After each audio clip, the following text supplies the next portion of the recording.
ಕ್ಷಣದ 25 ಸುದ್ದಿಗಳನ್ನ ಕ್ವಿಕ್ ಆಗಿ ನೋಡೋಣ. ಮುಡಾ ಪ್ರಕರಣದಲ್ಲಿ ಸಿದ್ದರಾಮಯ್ಯ ವಿರುದ್ಧ ಎಫ್ಐಆರ್ ದಾಖಲಿಸಿ ತನಿಖೆ ನಡೆಸುವಂತೆ ಮೈಸೂರಿನ ಲೋಕಾಯುಕ್ತ ಎಸ್ಪಿಗೆ ಜನಪ್ರತಿನಿಧಿಗಳ ವಿಶೇಷ ನ್ಯಾಯಾಲಯ ಆದೇಶವನ್ನು ನೀಡಿದೆ. ಕೋರ್ಟ್ ಆದೇಶ ಪ್ರತಿ ಲೋಕಾಯುಕ್ತ ಪೊಲೀಸರ ಕೈ ಸೇರ್ತಾ ಇದ್ದಂತೆ ಯಾವುದೇ ಕ್ಷಣದಲ್ಲಿ ಸಿಎಂ ಸಿದ್ದರಾಮಯ್ಯ ವಿರುದ್ಧ ದೂರು ದಾಖಲಾಗುವ ಸಾಧ್ಯತೆ ಇದೆ. ಮೈಸೂರಿನ ಲೋಕಾಯುಕ್ತ ಕಚೇರಿಯಲ್ಲೇ ದೂರು ದಾಖಲಾಗುವುದು ಖಚಿತ ಎನ್ನಲಾಗುತ್ತಿದೆ. ಮುಡಾ ಕೇಸ್ ವಿಚಾರವಾಗಿ ಎಫ್ಐಆರ್ ದಾಖಲಾದರೆ ಸಿಎಂ ಸಿದ್ದರಾಮಯ್ಯಗೆ ಬಂಧನ ಭೀತಿ ಕಾದಿದೆಯಾ ಅನ್ನೋ ಪ್ರಶ್ನೆ ಎದ್ದಿದೆ. ವಿಚಾರಣೆಗೆ ಕರೆದಾಗ ತನಿಖಾಧಿಕಾರಿ ಮುಂದೆ ಸಿದ್ದರಾಮಯ್ಯ ಹಾಜರಾಗಬೇಕಿದೆ. ಸಿಎಂ ಸಿದ್ದರಾಮಯ್ಯ ಹೈಕೋರ್ಟ್ ಮೆಟ್ಟಿಲೇರಲು ಸಿದ್ಧತೆ ನಡೆಸಿದ್ದಾರೆ. ಜನಪ್ರತಿನಿಧಿಗಳ ವಿಶೇಷ ಕೋರ್ಟ್ ತನಿಖೆಗೆ ಆದೇಶವನ್ನ ನೀಡಿರುವುದನ್ನು ಪ್ರಶ್ನಿಸಿ ಹೈಕೋರ್ಟ್ಗೆ ಅರ್ಜಿಯನ್ನ ಸಲ್ಲಿಸುವುದಕ್ಕೆ ಸಿದ್ಧತೆಯನ್ನು ನಡೆಸಿದ್ದಾರೆ. ಜನಪ್ರತಿನಿಧಿಗಳ ವಿಶೇಷ ಕೋರ್ಟ್ ಆದೇಶಕ್ಕೆ ಮಧ್ಯಂತರ ತಡೆಯಾಜ್ಞೆ ನೀಡುವಂತೆಯೂ ಮನವಿ ಮಾಡಲಿದ್ದಾರೆ. ರಾಜ್ಯಪಾಲರ ಆದೇಶಕ್ಕೆ ಹೈಕೋರ್ಟ್ ವಿಭಾಗೀಯ ಪೀಠ ತಡೆಯಾಜ್ಞೆ ನೀಡಿದ್ರೆ ಸಿದ್ದರಾಮಯ್ಯಗೆ ರಿಲೀಫ್ ಸಿಗುತ್ತೆ. ಒಂದು ವೇಳೆ ರಿಲೀಫ್ ಸಿಗದಿದ್ರೆ ತಕ್ಷಣ ಸುಪ್ರೀಂ ಕೋರ್ಟ್ ಮೆಟ್ಟಿಲೇರುವುದಕ್ಕೂ ಕೂಡ ಸಿಎಂ ಪರ ವಕೀಲರು ಸಿದ್ಧತೆ ನಡೆಸಿದ್ದಾರೆ.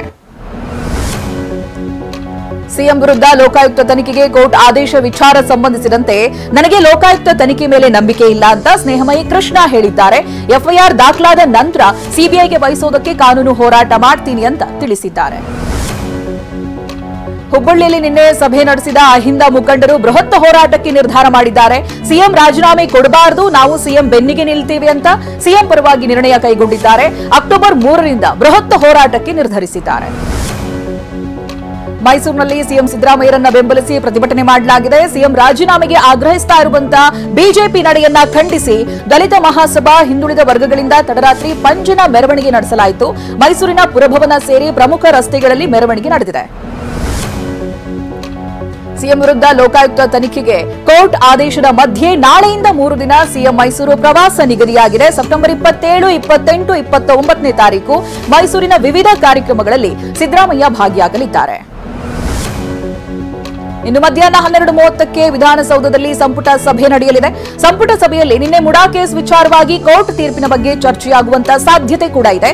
ರಾಜೀನಾಮೆ ಗೊಂದಲಗಳಿಗೆ ಸಿಎಂ ಮತ್ತೆ ಸ್ಪಷ್ಟನೆ ನೀಡುವ ಸಾಧ್ಯತೆ ಇದೆ.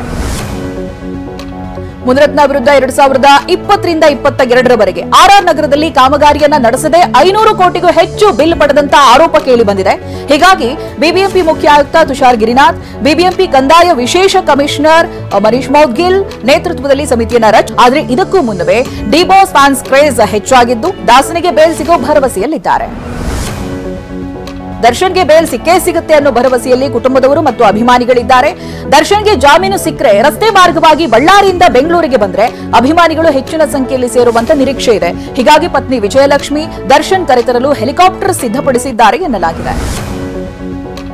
ಜಾಮೀನು ನಿರೀಕ್ಷೆಯಲ್ಲಿರುವ ದರ್ಶನ್ಗೆ ಮತ್ತೊಂದು ಶಾಕ್ ಎದುರಾಗಿದೆ. ತನ್ನ ಪಟಾಲಂನವರಿಗೆ ದಾಸ 30ರಿಂದ 40 ಲಕ್ಷ ಕೊಡುವಂತ ಡೀಲ್ಗೆ ಮುಂದಾಗಿದ್ರು ಎನ್ನುವಂತ ಆರೋಪ ಕೂಡ ಇದೆ. ಹಣದ ಮೂಲವನ್ನ ಕೆದಕುವುದಕ್ಕೆ ಐಟಿ ಅಧಿಕಾರಿಗಳು ಮುಂದಾಗಿದ್ದಾರೆ. ಕೋರ್ಟ್ ಆದೇಶಕ್ಕಾಗಿ ಕಾದಿರುವಂತಹ ಐಟಿ ಅಧಿಕಾರಿಗಳು ಇಂದು ಅಥವಾ ನಾಳೆ ದರ್ಶನ್ ವಿಚಾರಣೆಯನ್ನ ನಡೆಸುತ್ತಾರೆ. ಬಳ್ಳಾರಿ ಜೈಲಿಗೆ ತೆರಳಿ ತನಿಖೆಯನ್ನ ಮಾಡಲಿದ್ದಾರೆ. ಈ ಬಗ್ಗೆ ಐಟಿ ಅಧಿಕಾರಿಗಳಿಗೆ ಸಹಕಾರ ನೀಡುವಂತೆ ನ್ಯಾಯಾಲಯದಿಂದ ಬಳ್ಳಾರಿ ಜೈಲಿಗೆ ಕೋರ್ಟ್ ಇಮೇಲ್ ಮಾಡಿದೆ. ಬೆಂಗಳೂರಿನಲ್ಲಿ ಟ್ರಾಫಿಕ್ ಎಫೆಕ್ಟ್ನಿಂದ ರೈಲ್ವೆ ಕ್ರಾಸಿಂಗ್ ಗೇಟ್ ಬಂದ್ ಮಾಡೋದಕ್ಕಾಗಿಲ್ಲ. ಹೀಗಾಗಿ ರೈಲ್ವೆ ಟ್ರಾಫಿಕ್ನಲ್ಲಿ ಸಿಲುಕಿದೆ. ಮಹದೇವಪುರ ವಿಧಾನಸಭಾ ಕ್ಷೇತ್ರದ ಮುನೇನಕೋಳಲು ರೈಲ್ವೆ ಕ್ರಾಸಿಂಗ್ನಲ್ಲಿ ಈ ಘಟನೆ ನಡೆದಿದೆ. ಚಿಕ್ಕಮಗಳೂರು ಜಿಲ್ಲೆಯ ಕಳಸಾ ತಾಲೂಕಿನಲ್ಲಿ ನಿರಂತರ ಮಳೆಯಿಂದ ಭದ್ರಾ ನದಿ ಅಪಾಯದ ಮಟ್ಟ ಮೀರಿ ಹರಿತಾ ಇದೆ. ಅನಾರೋಗ್ಯದಿಂದ ವೃದ್ಧಿಯನ್ನ ಆಸ್ಪತ್ರೆಗೆ ಸಾಗಿಸಲು ಕುಟುಂಬಸ್ಥರು ಪರದಾಡಿದ್ದಾರೆ. ತೂಗು ಸೇತುವೆ ಮೇಲೆ ವೃದ್ಧಿಯನ್ನ ಹೊತ್ತುಕೊಂಡು ಕಳಸಾ ಆಸ್ಪತ್ರೆಗೆ ದಾಖಲಿಸಿದ್ದಾರೆ. ಮುಂಬೈನಲ್ಲಿ ಸುರಿದ ಧಾರಾಕಾರ ಮಳೆಗೆ ಒಬ್ಬರು ಬಲಿಯಾಗಿದ್ದಾರೆ. ಅಂಧೇರಿಯಲ್ಲಿ ಮ್ಯಾನ್ಹೋಲ್ಗೆ ಬಿದ್ದು ಮಹಿಳೆಯೊಬ್ಬರು ಪ್ರಾಣ ಕಳೆದುಕೊಂಡಿದ್ದಾರೆ. ಥಾಣೆಯಲ್ಲಿ ಮಳೆ ಸಂಬಂಧಿತ ಅವಘಡಗಳಲ್ಲಿ 3 ಸಾವನ್ನಪ್ಪಿದ್ದಾರೆ.